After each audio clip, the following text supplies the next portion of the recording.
जी, ये रामपुर और आजमगढ़ का थोड़ा कैलकुलेशन आप भी समझाइए। और दूसरा, डिबेट के पहले चरण में सबकी दिलचस्पी है और सबका ये कहना है कि आपसे पूछा जाए कि ये फाइनल प्रत्याशी क्या होता है। देखिए, रामपुर में अगर समाजवादी पार्टी की बात करें तो वहाँ पर आजम खां ही सपा है, वही पार्टी है। वहाँ पर उनके अलावा, उनके परिवार के अलावा कोई दूसरा बड़ा नाम नहीं है। समाजवादी पार्टी किसे प्रत्याशी बनाएगी, ये एक मुश्किल काम है, क्योंकि ये सुनने में आया है कि आजम खान ने मना कर दिया है कि उनके परिवार से कोई उपचुनाव नहीं लड़ेगा।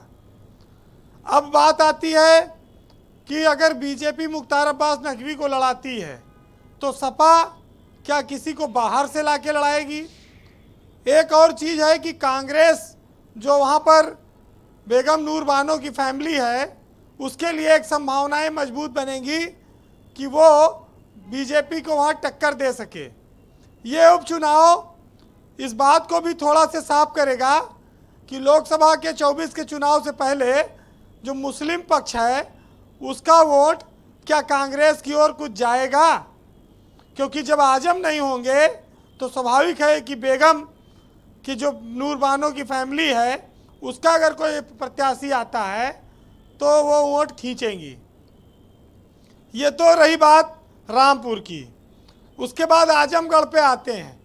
आज मैं इस बात को अपने अनुभव से ये कह सकता हूँ कि डिम्पल यादव आजमगढ़ में चुनाव नहीं लड़ेंगी। समाजवादी पार्टी उनको प्रत्याशी नहीं बनाएगी। वहाँ पर 2 साल के लिए डिम्पल यादव कोई उपचुनाव लड़कर संसद में नहीं जाना चाहेंगी। अगर उनको सांसद बनाना होगा समाजवादी पार्टी को तो उनको पूरा फुल टर्म देगी और उसके लिए बहुत सारी सीटें हैं। लेकिन वहाँ सपा का 10 विधानसभा में 10 विधायक हैं। जातीय समीकरण और जो राजनीतिक माहौल है वो ये दिखता है कि सपा के पक्ष में है। लेकिन उपचुनाव जीतना इतना आसान नहीं होगा वहाँ, क्योंकि बीजेपी पूरा जोर लगाएगी। बनारस से सटी हुई सीट है प्रधानमंत्री के इलाके से। ये जरूर है कि उपचुनाव में सत्ताधारी दल चुनाव जीतते रहे, लेकिन लोकसभा का ये जो उपचुनाव है ये इस बात का भी देखिए, योगी पार्ट 2 की जो सरकार है इसमें ये पहला उपचुनाव है, दोनों लोकसभा के हैं। तो सरकार को भी बड़ी गंभीरता से बीजेपी इसको लड़ेगी, क्योंकि उसकी भी साख भले समाजवादी गढ़ है, लेकिन कहीं ना कहीं उसके लिए भी चुनौती है कि इस गढ़ को ढाए भेदे और यहाँ पर वो चुनाव जीते। ऐसा लगता है कि शायद रमाकांत यादव समाजवादी पार्टी के प्रत्याशी होंगे आजमगढ़ में, जिनके बारे में ये चर्चा है जी। आगे कुल मिलाकर ये है कि अब आपने घोषित कर दिया तो हम लोग मान ही लेते हैं कि वही होंगे। अब आप आ जाइए फाइनल वाली बात पर। हाँ, कि भाई गुड्डू जमाली को टिकट दे दिया बसपा ने। बसपा का साफ संकेत है कि हम जीते न जीते लेकिन समाजवादी पार्टी को ना जीतने देंगे। भले बीजेपी जीत जाए तो गुड्डू जमाली मुसलमान वोट जितना काट सके जिससे कि समाजवादी पार्टी को जो नुकसान होगा वो होगा जी। अब बीएसपी कहे भाई क्या हम चुनाव न लड़ावें, अपने प्रत्याशी न खड़े करें। लेकिन जिस गुड्डू जमाली को एक बहुत गंभीर आरोप में पार्टी से निकाला था, उनको फिर लेना मजबूरी हो गई मायावती की। अब आपने पूछा कि फाइनल प्रत्याशी क्यों है, तो मैं नहीं, विजय जी का बार बार सबसे पूछ रहे थे जी। विजय जी, फाइनल इसलिए लिखा गया कि अब कोई और कोशिश न करे। यहाँ मामला फाइनल हो चुका है।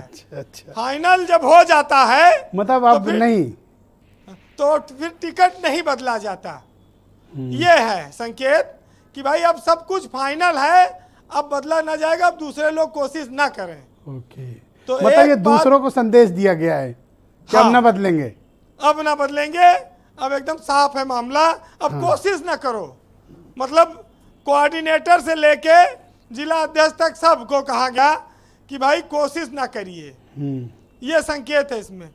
देखिए, आज के दौर में जब हम चुनाव की बात करने बैठे हैं तब इस प्रदेश में और देश में ज्ञान व्यापी भी चल रहा है, मथुरा भी चल रहा है, काशी चल रहा है, अयोध्या भी चल रही है। हिंदुत्व की एक बहुत बड़ी लहर चल रही है। ये चुनाव इस बात के भी परीक्षा होगी कि ये जो लहर है इस पर जनता कितनी सवार है।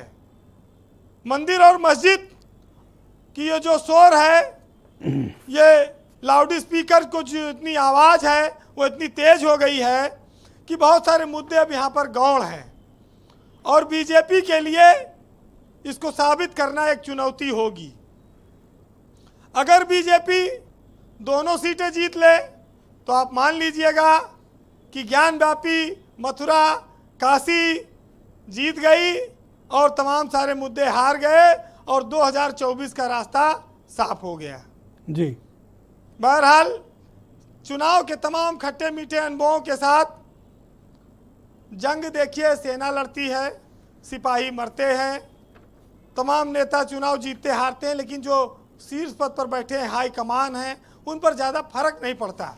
इन उपचुनावों से ज़्यादा कुछ होने वाला नहीं है। ये ज़रूर है कि सपा की दोनों सीटें हैं, अगर वो खो देगी तो संसद में खाली गिनती के लोग बचेंगे, उसके पास 3 लोग बचेंगे और दुई तो उसमें मुलायम सिंह और अखिलेश, वो माफ़ करिएगा, 2 एक मुलायम सिंह और 2 पश्चिम के, बाकी तो वैसे भी ज़्यादा लोकसभा में समाजवादी पार्टी के पास बचा नहीं है। जी, बहरहाल जब कोई चुनाव होता है तो वो एक जंग की तरह होता है और कहा गया है कि दोनों के दिल में खौफ था, मैदान जंग में दोनों का खौफ फासला था दरमिया का, और जंग में कत्ल तो सिपाही होंगे, सुरखरू मगर जिले इलाही होंगे। और उसने हुक्म दे रखा है शहरों की तबाही के लिए, कोई कानून नहीं है जिले इलाही के लिए। बहुत शुक्रिया आपका वीरेंद्र जी, बहुत बहुत धन्यवाद।